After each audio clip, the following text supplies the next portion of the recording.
반갑습니다. 전 세계적으로 이상 고온 현상이 나타나고 있다고 합니다. 지진이 일어나고 또 벌써 태국 같은 경우에는 50도가 넘어가는 열대야 현상이 일어나고 있다고 하는데 온 세계가 뒤죽박죽 정말 변화무쌍하게 되어져 가고 있습니다.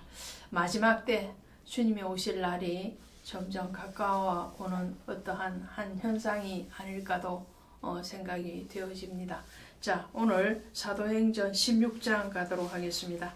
사도행전 16장에 오시면 이제 바울이 디모데와 실라와 함께 2차 전도 여행을 하고 있죠. 16장에 오시면 바울이 디모데를 이제 만나고 그 디모데를 전도의 현장의 한 일원으로서 동행하는 장면이 나오는데요. 16장 1절에 가시니까 바울이 더베와 루스드라에도 이름에 거기 디모데라 하는 제자가 있으니 그 어머니는 믿는 유대 여자요 아버지는 헬라인이라 그렇게 말을 합니다. 그러니까 디모데는 지금 순수 유대 혈족이 아닌 거죠.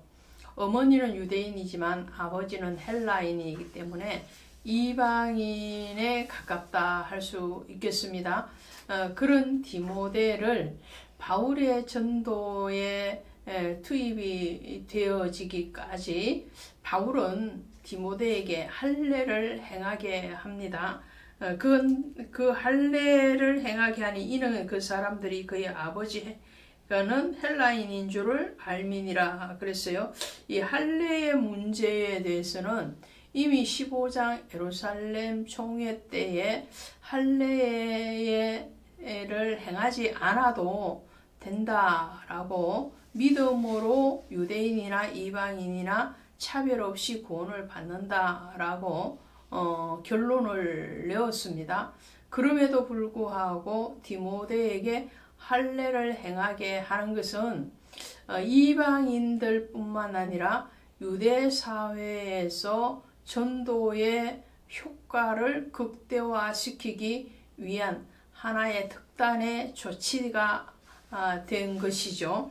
거기에 대해서 이 본문에 디모데에게 할례를 행한 것에 대해서 고린도전서 9장 19절 이하에 가시면 이렇게 나와 있습니다.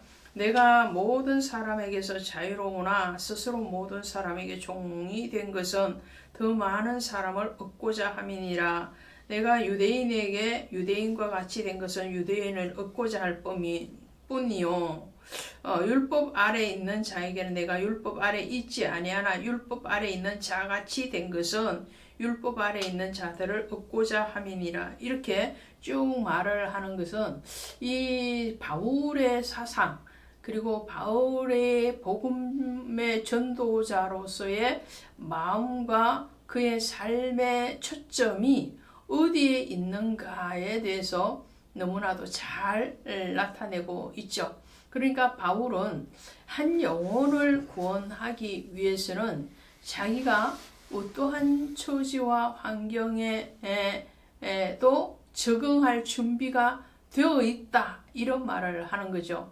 헬라인에게 가서는 헬라인의 자리에서 유대인에게 갔으면 유대인의 자리에서 율법을 요구하는 자에게 가서는 율법에 내가 얽매이지 않으나 율법 아래 있는 자같이 행할 수 있고 율법에 매이지 않는 자에게서는 율법을 모르는 자와 같이 할 수 있다라는 거예요. 영혼 구원이 초점이기 때문에 그 외에 허다한 어떤 형식적인 것은 어떻게든 그것을 넘을 수 있다라는 말을 하고 있는 거죠. 그의 신발에 내 발을 넣어볼 필요가 있다 이런 말을 누군가가 했는데요. 이 말도 마찬가지죠. 상대편의 입장에 서서 한 번 더 생각을 해보고 그리고 헤아려 보는 것이 중요하다라는 말이겠죠. 그래서 이방인의 아버지를 둔 이 디모데가 할례를 모르고 지금까지 왔지만 그가 할례 있는 율법의 사람인 유대인들도 접촉을 해야 되기 때문에 디아스포라 유대인들을 만나야 되고 또 정통 유대인들과의 교제 가운데 있어야지 되는 전도의 현장이기 때문에 바울은 디모데에게 할례를 행하게 하는 것입니다. 그러므로 이 할례의 그림자인 피 언약이 예수 그리스도의 십자가로 성취되었음에도 불구하고 그 예수 그리스도의 십자가의 보혈을 증거하기 위해서 할례 있는 자가 되게끔 하는 이 바울과 디모데의 전도자의 낮아짐의 자세에 대해서 우리가 보게 되죠. 그렇게 바울은 지금 전도를 떠나서 어디에 가게 되느냐면 빌립보 지역에 이르게 됩니다. 12절이죠. 빌립보에 이르니 이는 마게도냐 지방의 첫 성이요 또 로마의 식민지라. 이 마게도냐 지방의 첫 성이라 그랬죠. 이 마게도냐는 알렉산더의 고향이기도 하죠.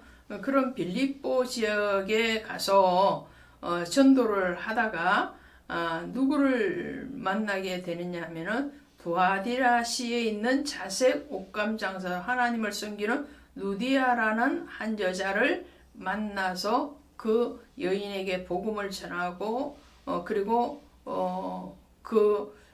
루디아의 집에 잠시 머물게 되죠. 그것이 15절 하반절에 나옵니다. 이르되 만일 나를 주 믿는 자로 알거든 내 집에 들어와 유하라고 강권하여 머물게 하니라. 여기에서 세워지는 교회가 바로 빌립보 교회입니다.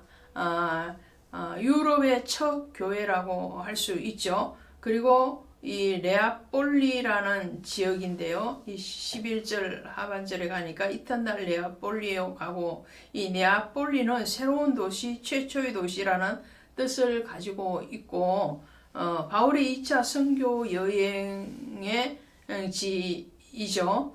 그리고 이 빌립보 지역에서 만난 누디아를 통해서 빌립보 교회 그리고 도아디라 교회가 세워지게 됩니다. 이 도아디라 교회는 소아시아 7교회 중에 한 교회죠.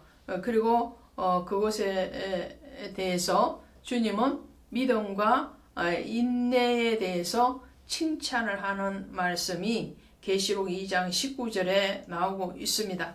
하나님의 교회가 세워진다는 것은 어떤 한 사람의 믿음의 결단일 뿐만 아니라 하나님의 예정하심이 있다라는 것을 우리는 성경을 통해서 많이 보고 있습니다. 대표적인 성전의 역사를 보면은 예루살렘 성전이 세워졌던 이 모리아산, 이 모리아산은 바로 아브라함이 이삭을 번제로 드렸던 그 모리아산이죠. 그리고 또 다윗의 번제를 드렸던 아리우나의 타작 마당이기도 하고요. 오벤 에돔의 법궤를 머물렀던 그 지역이기도 합니다. 이런 역사적인 흐름 가운데서 하나님이 때가 되니 솔로몬을 통해서 솔로몬 성전을 그 자리에서 세우시는 것을 보게 됩니다. 그냥 성전이 어느 날 어느 곳에 갑자기 세워지는 것이 아니라는 것을 제가 말씀을 드리는 거죠. 바울의 선교 여행 중에서 만난 이 두아디라 시에 있는 루디아를 통해서 하나님이 또 하나의 교회를 세우게 되는 것을 보게 됩니다. 자, 이렇게 해서 바울과 실라가 복음을 전하러 계속적으로 여행을 하고 있는 가운데서 이번에는 점치는 여종을 고쳐냅니다. 그것이 16절입니다. 점치는 귀신 들린 여종 하나를 만나니 점으로 그 주인에게 큰 이익을 주는 자라. 그러니까 이 여종이 점을 쳐서 그 점값을 받으면 그 주인에게 다 가는 거죠. 이 여종은 상전이 있는 여종인 거죠. 그런 여종이 귀신이 들렸기 때문에 점을 친다는 거죠. 바울이 이 여종을 귀신으로부터 해방을 시킵니다. 그러고 나니까 이 여종이 어떻게 하느냐면 바울과 실라를 고발하게 되고, 그리고 바울과 실라는 그 결과 감옥에 갇히게 됩니다. 이런 현상은 예수님 당시에도 있었습니다. 마태복음 8장에 가시면 그라사 군대 귀신의 사건이 나오는데요. 한 사람이 귀신이 들렸는데 그 사람 속에 군대 귀신이 들어가 있죠. 그래서 예수님께서 돼지떼에게 그 귀신들을 내어 쫓으니까 그 돼지가 떼가 언덕을 뛰어 내려오면서 바다에 들어가서 몰살을 당하고 말죠.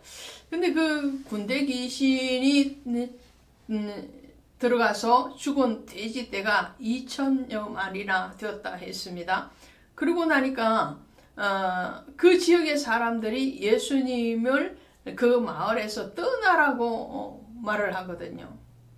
한 영혼의 무게가 얼마나 세상 사람들에게는 가치 없는 것인가. 반대편으로 주님에게서는 한 영혼이 온 천하보다도 귀하다라는 것을 말을 합니다. 주님과 하나님의 사람은 영혼에 관심을 가지고 있고요. 세상의 사람들은 물질에 관심을 가지고 있는 것을 오늘 이 귀신 들린 여종을 고쳐내는 사건을 통해서도 알 수가 있죠. 가치관의 문제죠. 그 가치관을 어디에 두느냐에 따라서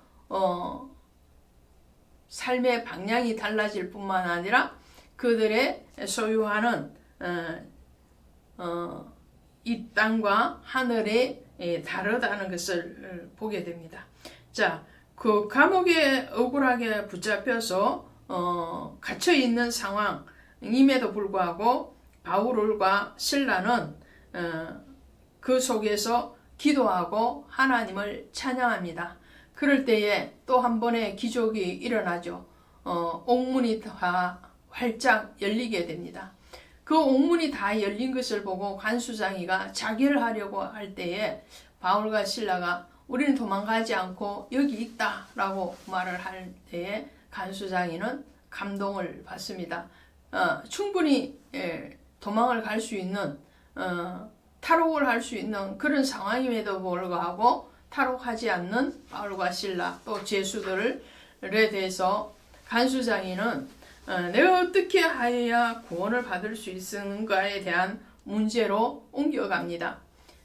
거기에 대해서 바울은 이렇게 말을 합니다. 31절에서 주 예수를 믿어라 그리하면 너와 내 집이 구원을 받으리라 하고, 그리고 이 간수장이와 그의 가족들에게 말씀을 전하고 세례를 주는 것을 보게 됩니다.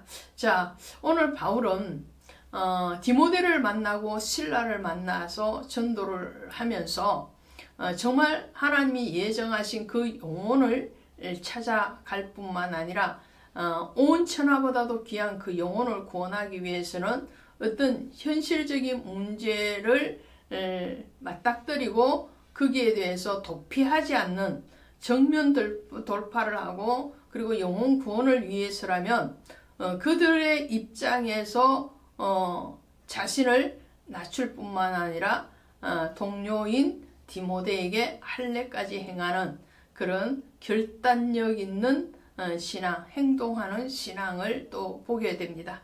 오늘 저와 여러분의 위치는 어디에 있으며 또 우리를 인도하신 그분에게 우리는 순종할 때 그 순종의 자세가 정말 주님 편에 서 있는가 아니면 사람 편에 서 있는가를 한번 점검해 보시는 시간, 묵상하는 시간 되시기를 바랍니다. 고맙습니다.